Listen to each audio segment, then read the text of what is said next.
Baik, bismillahirrahmanirrahim. Assalamualaikum warahmatullahi wabarakatuh. Selamat bertemu kembali pada mata kuliah Teologi Bisnis. Ini merupakan pertemuan kita yang terakhir sebelum kita pelaksanakan ujian akhir semester. Hari ini sudah ada presentasi yang akan dibawakan oleh Saudari Fitrah terkait tentang bagaimana transaksi bisnis menggunakan pola MLM, Multi Level Marketing. Untuk pemakalah, dipersilakan mempresentasikan makalahnya, kemudian dilanjut dengan sesi tanya jawab beserta koreksi ya terkait dengan presentasi yang sudah disajikan. Untuk itu di sesi yang pertama kami persilakan untuk pemakalah mensajikan presentasinya. Dipersilakan. Baik, terima kasih atas kesempatan yang diberikan oleh Pak Dani. Di sini kami akan menjelaskan mengenai memahami transaksi bisnis menggunakan pola multi-level marketing. Sebelum dimulai, sini saya disclaimer dulu bahwa presentasi ini tidak 100% sempurna, jadi teman-teman nanti bisa menambahkan mengenai bagaimana pola dari MLM ini. Ini hanya sebesaran kecil aja, Pak. Oke, lanjut.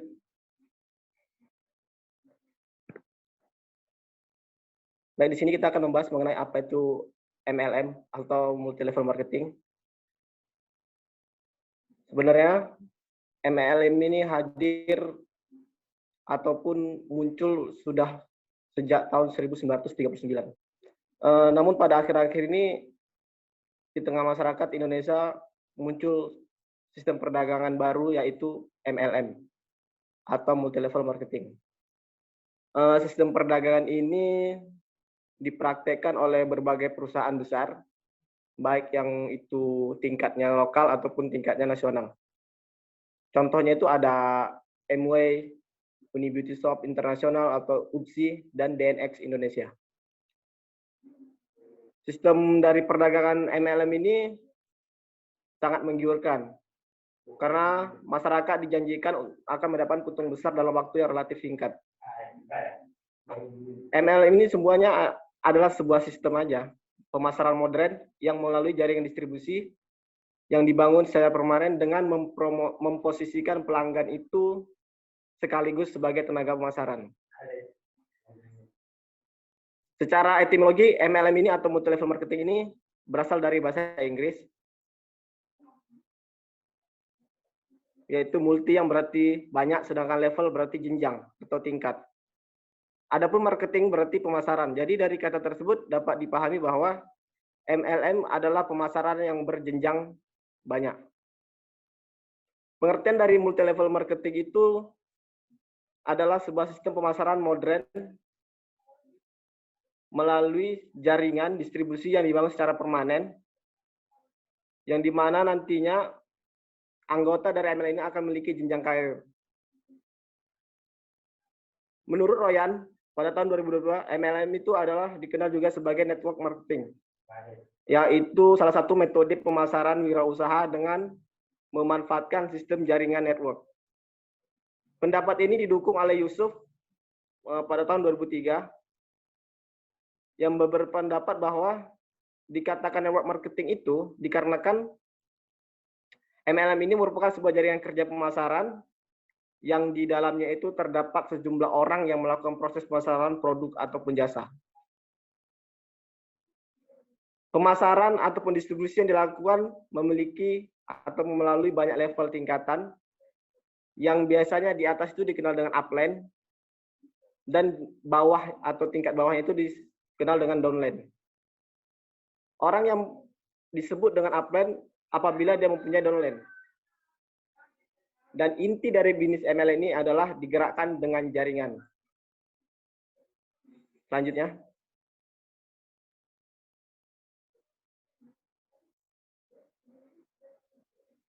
Nah, adapun cara kerja dari MLM ini yakni dapat kita lihat dari segi gambarnya.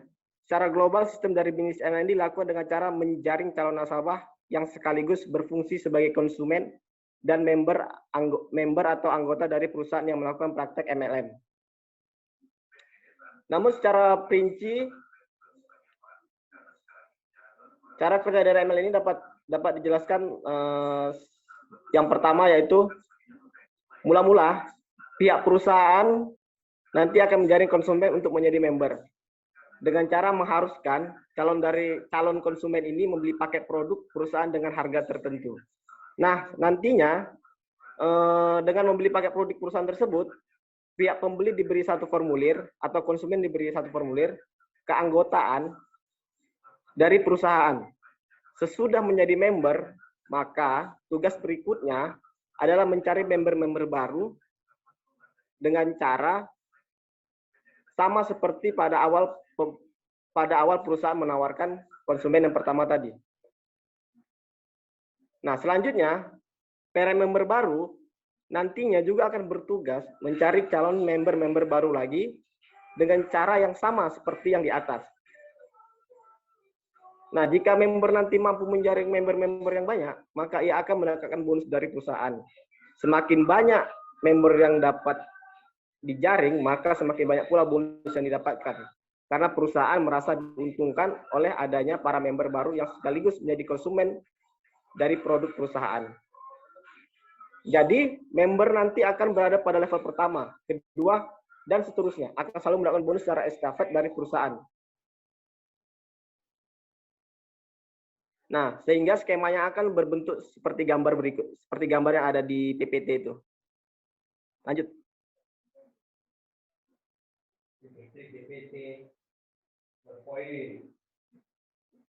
Lanjutan. Nah, yang selanjutnya itu mengenai hukum multi-level marketing. Mengenai hukum menggunakan transaksi ML ini akan dilanjutkan oleh pemateri selanjutnya, yakni Fitra Farhani. Kepada saudari Fitra Farhani dipersilakan.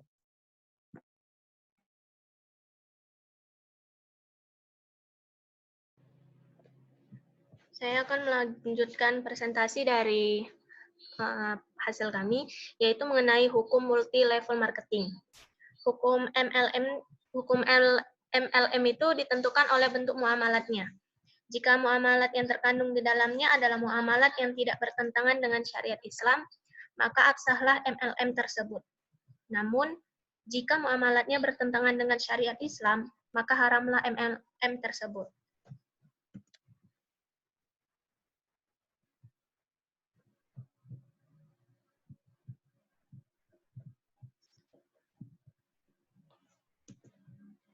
Sistem MLM yang haram dan meragukan. Itu yang pertama ada harga tinggi dari biasa, yang kedua target pembelian pribadi sebagai syarat komisi, yang ketiga usahanya hanyalah dengan mencari anggota bawahannya atau downline, dan yang keempat produknya atau yang dijual adalah barang haram. Contoh kasusnya yaitu kasus QNet Lumajang. Berawal dari laporan hilangnya seorang anak remaja putri di Kabupaten Lumajang, Jawa Timur, yang pergi dari rumah tanpa pamit yang kemudian memberitahu orang tuanya pada tanggal 10 April 2019. Berdasarkan penyelidikan tim Kobra Polres Lumajang, bahwasannya sang putri mendapatkan tawaran kerja sebagai pendata barang di sebuah pabrik kesehatan dengan gaji 3 juta per bulan. Namun, ternyata pekerjaan itu tidak ada. Malah korban diiming-imingi penghasilan 11 miliar setahun dengan syarat membayar 10 juta untuk bergabung di PT QNet. Dari kejadian inilah pihak kepolisian mencurigai investasi bodong yang berkedok multi-level marketing atau MLM yang diprediksi telah merugikan jutaan orang tertipu bisnis skema piramida seperti ini. Sekian presentasi dari kami. Jika ada pertanyaan, dipersilahkan.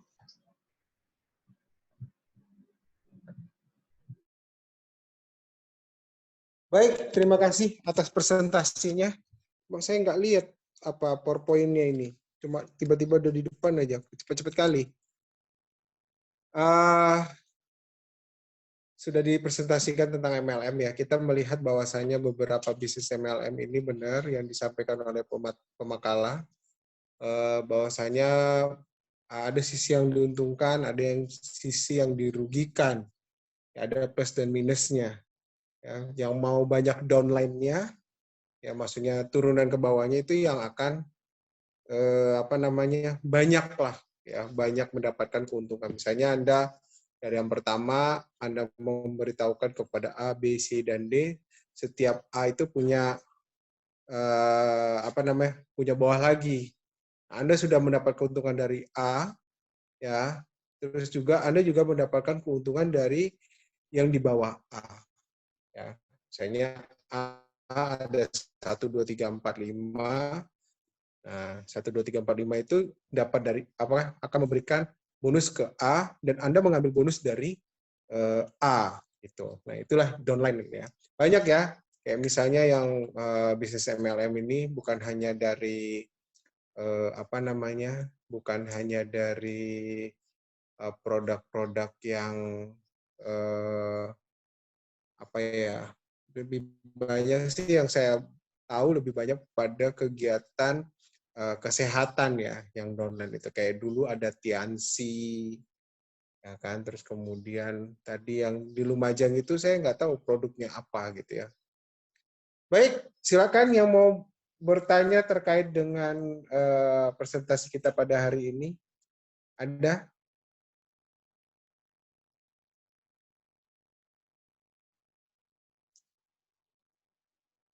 Nah, ini cara kerja MLM ya. Silakan. Ada yang mau bertanya? Yang pernah melakukan MLM siapa ya? Wah, saya pernah Pak ketipu dulu pertama-tama merantau. Apa itu? Masalah apa? Sebenarnya Pak, QNet Produknya apa? nggak produk ya Pak. Dia sejenis investasi gitu, investasi bodong lah. Jadi sebenarnya QNet ini Pak nama perusahaan. Memang ada produknya. Benar. Cuman awal mulanya terjadinya kasus itu berawal dari member dari MLM ini Pak. Jadi orang kenalnya tuh MLM itu dari QNet. Taunya asal yang menipu itu QNet. Padahal banyak Pak perusahaannya. Kayak yang pernah saya alami itu di Pekanbaru itu apa Pak? Best Profit Future ya kalau nggak salah Pak. Kayaknya di Medan juga ada tuh Pak. Kantornya besar juga kalau saya lihat kemarin. Itu sejenis investasi kayak apa Pak? Emas, ya jenis-jenis gitu Pak. Nanti kita ya cari-cari nasabah gitu kan. Nanti juga kalau kita udah dapat nasabah, nanti kita tawarin iming-imingin ya kayak mana lah supaya nasabah itu tertarik. Terus nanti kita juga cari anggota gitu kan sekaligus. Jadi kita nggak perlu lagi nanti harus ke lapangan karena udah punya anggota itu tadi Pak, punya orang di bawah kita gitu. Nanti orang itu yang kerja gitu. Dan gitu nanti poster yang buat saya jengkel itu Pak, poster di apanya itu kayak di Facebook lowongan kerja itu nanti jadi marketing kah, jadi pokoknya posisinya bagus-bagus loh Pak. Terus nanti gitu kita masuk ternyata jadi kayak gitu Pak, cari nasabah gitu. Orang itu cara jaringnya gitu Pak. Itu yang saya alami kemarin Pak. 2019.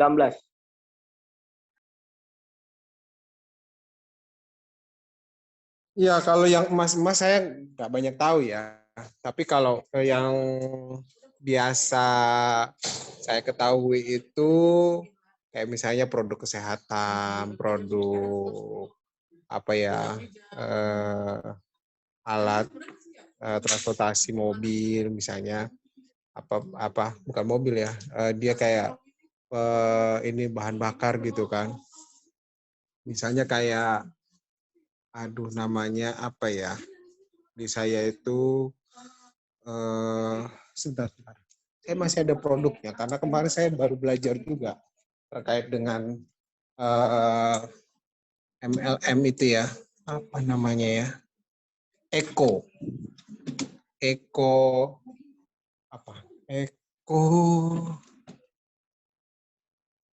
Racing. Ada yang tahu Eko Racing? Nggak ada yang tahu Pak. Yang dia dimasukkan ke tangki apa itu Pak? Bahan bakar itu ya? Iya, betul. Bukan. Jadi kayak cairan itu. Jadi ya.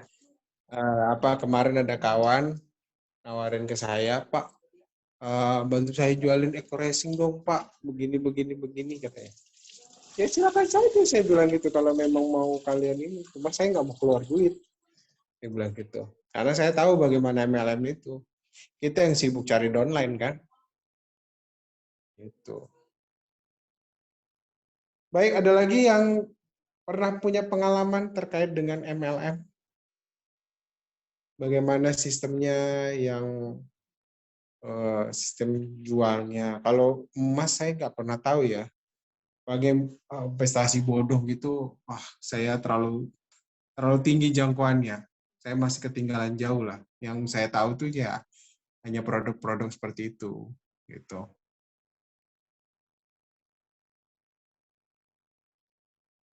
Baik, silakan ada yang mau bertanya.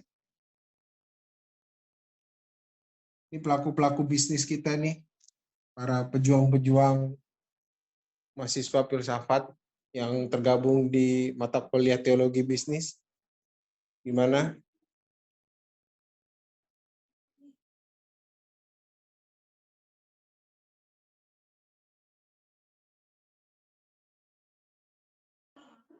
Ya, memang ada beberapa kantor yang untuk menarik bahwasanya benar ini ada kantornya, nanti lama-lama udah dapat banyak downline-nya, tiba-tiba hilang mendadak. Nah, bisa kalau anak sekarang apa? Di ghosting, ya kan? Gimana? Ya kayak apa ya?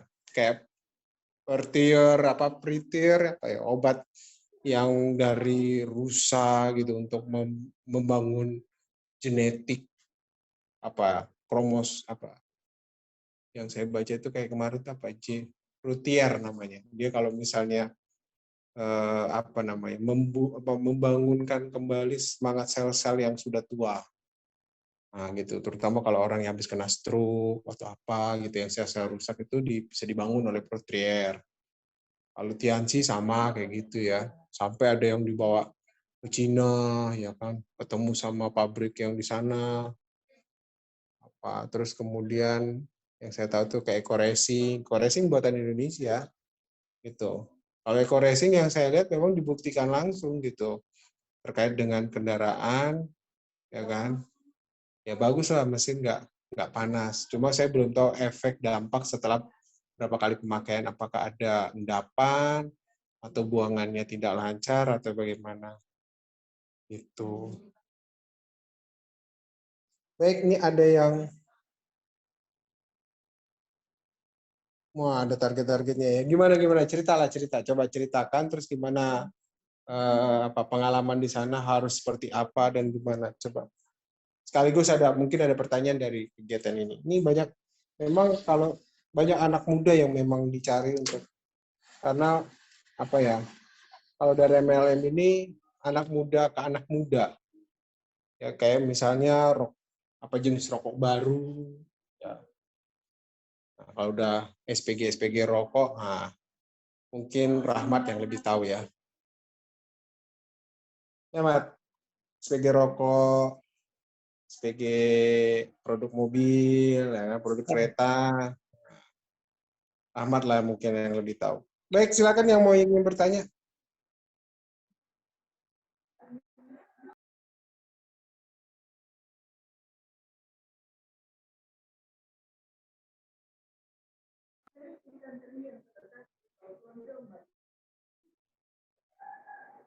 Pak, saya ada satu, Pak, sebenarnya.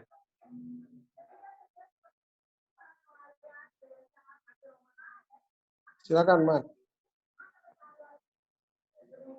Enggak gini, Pak. Sebenarnya, Pak, MLM ini kalau dilihat dari gambar ini tadi, sebenarnya boleh atau enggak sih, Pak, sebenarnya? Tapi kalau kita baca di kayak jurnal-jurnal itu sebenarnya boleh MLM. Cuman asalkan produknya itu jelas, kayak yang tadi menurut Islam tadi kan, nggak haram gitu. Apa nggak sama, Pak, konsepnya kayak yang sekarang ini ada di tengah-tengah kita gitu, kayak perusahaan gitu kan punya seller gitu, nanti sellernya cari seller lagi gitu-gitu, Pak. Apa nggak sama jenisnya seperti itu, Pak? Iya. Itu sih, Pak, yang buat bingung. Coba kita ingat kembali tentang konsep jual beli. Yang dilarang dalam jual beli itu apa? Goror kan? Barangnya nggak jelas. Seperti beli kucing dalam karung. Kita nggak tahu kondimennya apa, ya kan? Terus bagaimana tingkat kehalalannya, kalau memang itu produk, terus kemudian juga apalagi investasi bodong, itu yang jelas dilarang. Tapi kalau yang ada barangnya kita tahu, terus kita bisa ini, itu sebenarnya nggak nggak haram, halal, itu boleh gitu. Yang saya baca dari beberapa artikel memang sebenarnya selama mengikuti ya, syariat MLM itu diperbolehkan. Selama mengikuti syariat. Apa yang mengikuti syariat? Pertama, barangnya ada, ya kan. Terus kemudian barangnya itu jelas. Jelasnya di sini itu semua ingredientnya kita tahu apa saja, bukan hanya produknya saja, harganya saja, tapi juga bagaimana efek yang nanti ditimbulkan, atau misalnya khasiatnya memang kita pernah coba. Biasanya orang yang mau jualan itu kita coba dulu, gitu. Kita rasakan dulu. Kalau rasanya enak, nyaman, silakan dilanjuti dan bisa ditawarkan ke orang lain. Sama sebenarnya kita secara tidak langsung sebenarnya dalam kegiatan bersosialisasi, kadang kita juga menyisipkan niaga. Gue kemarin beli ini loh gini, terus orang jadi tertarik. Nah, itu sebenarnya sudah MLM. Kita mempromosikan, kita menjadi promotor yang mempromosikan produk tertentu. Gitu. Jadi ya secara tidak langsung sebenarnya kita, cuma kalau dalam MLM ini kan ada target bonus yang kita inikan. Ya, misalnya uang lelah atau apa. Ini yang kadang masih jadi permasalahan. Apakah itu dibenarkan atau tidak? Ya, ada beberapa sumber dari beberapa hadis yang dinukilkan, dikiaskan itu bahwasanya itu tidak boleh. Gitu. Tapi ada juga yang mempersilahkan gitu. Selama jelas ya. Keuntungan itu kan pasti didapatkan kan. Misalnya Anda Anda sebagai seller, pasti Anda kan juga menjual bukan harga seller, ya kan, tapi harga yang di bawah itu, ya kan, di atas itu, sehingga orang juga beli. Misalnya kita ambil dari gudang berbeda dengan ambil dari toko biasa, ya harganya sudah dinaik-naikkan. Misalnya dari gudang harganya 500 sampai ke toko itu bisa jadi 700 atau 800.000 gitu. Nah, inilah yang jadi jumlah pertambahan. Nah, tambahan inilah sebenarnya bisa menjadi keuntungan baik kepada toko ataupun orang lain. Orang pasti mengambil keuntungan setidaknya sedikit dari apa yang dijual atau diniagakan. Biasanya seperti itu. Inilah yang menjadi pembahasan kita pada hari ini. Baik, silakan. Ada lagi yang mau mencoba mendiskusikan terkait dengan MLM ini?